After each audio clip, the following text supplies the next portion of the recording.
Bonsoir à tous, dans cette vidéo, nous allons parler des défis que Michel Barnier doit relever pour former son gouvernement cette semaine. Entre consultation politique et recherche d'équilibre, sa mission s'annonce compliquée. Quels seront ses choix? Et comment parviendra-t-il à naviguer dans cette situation délicate? Restez avec nous pour tout comprendre. Michel Barnier s'est fixé comme objectif de nommer un gouvernement cette semaine. L'équation à résoudre est complexe. Politique, les horloges ont donc un nouveau maître. Nommé à Matignon le 5 septembre, Michel Barnier a promis de former son gouvernement cette semaine. Pour cela, le Premier ministre poursuit ses consultations. Il a reçu ce lundi 16 septembre les dirigeants de la droite Gérard Larcher, Laurent Wauquiez et Bruno Retailleau pour un nouvel entretien.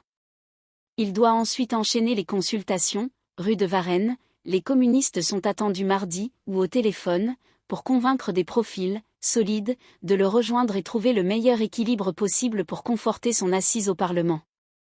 Une tâche déjà complexe d'ordinaire. Mais plus ardue encore pour un chef de gouvernement sans majorité.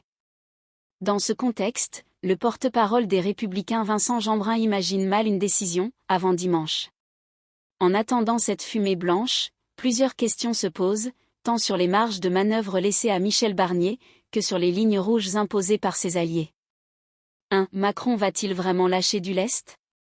Ne parlez pas de « cohabitation ». Depuis qu'ils se sont entendus pour Matignon, Emmanuel Macron et Michel Barnier évoquent une ère nouvelle de coexistence. Mais les deux hommes s'efforcent de mettre en scène une véritable rupture dans ce double quinquennat.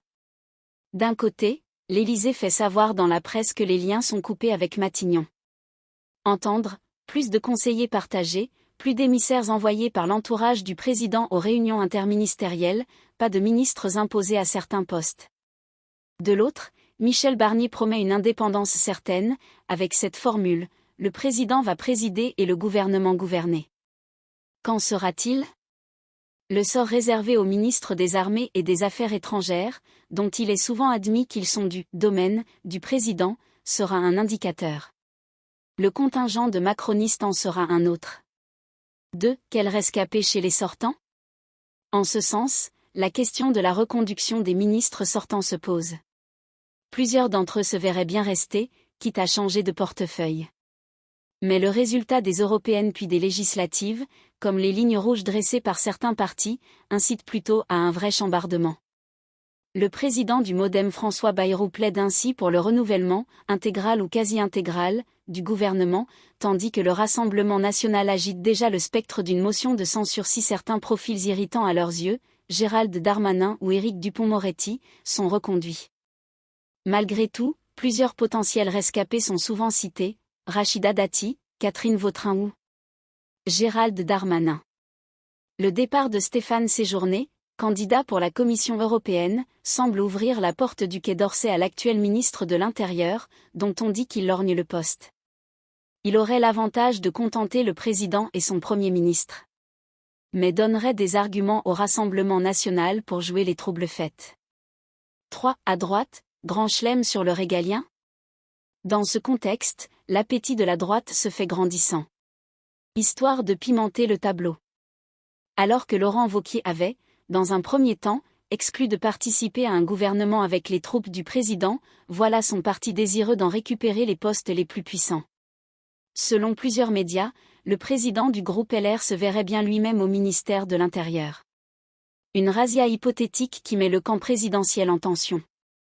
Le MoDem appelle clairement Michel Barnier à ne pas donner trop de poids à sa famille politique, et le soutiendra, si et seulement si tous les postes régaliens ne sont pas pris par les Républicains. En somme, le Premier ministre doit servir son parti, mais également donner des gages au camp macroniste, sa première force d'appui à l'Assemblée avec quelques 150 députés.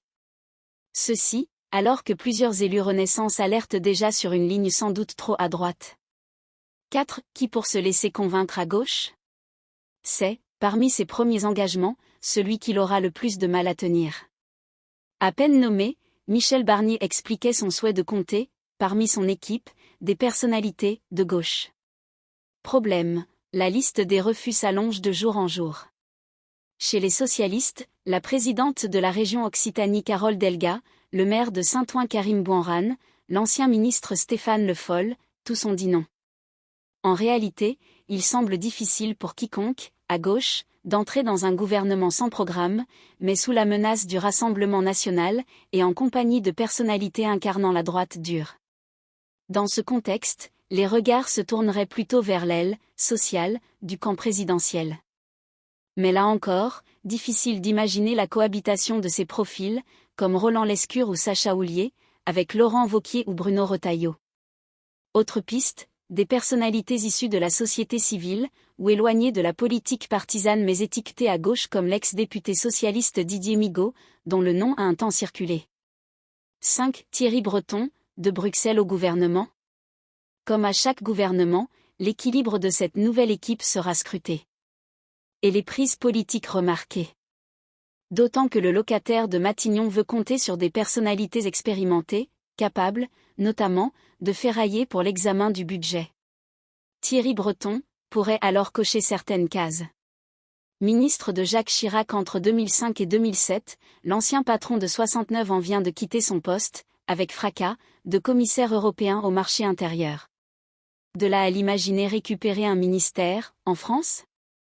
Un proche du chef du gouvernement affirme à la Tribune dimanche que l'option n'est pas sur la table, pour l'heure.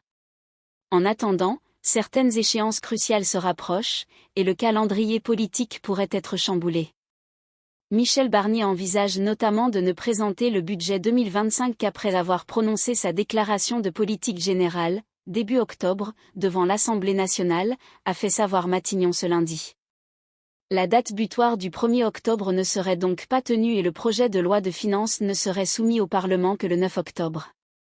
Merci à tous d'avoir regardé cette vidéo, n'hésitez pas à liker, commenter et vous abonner pour ne rien manquer des prochaines analyses.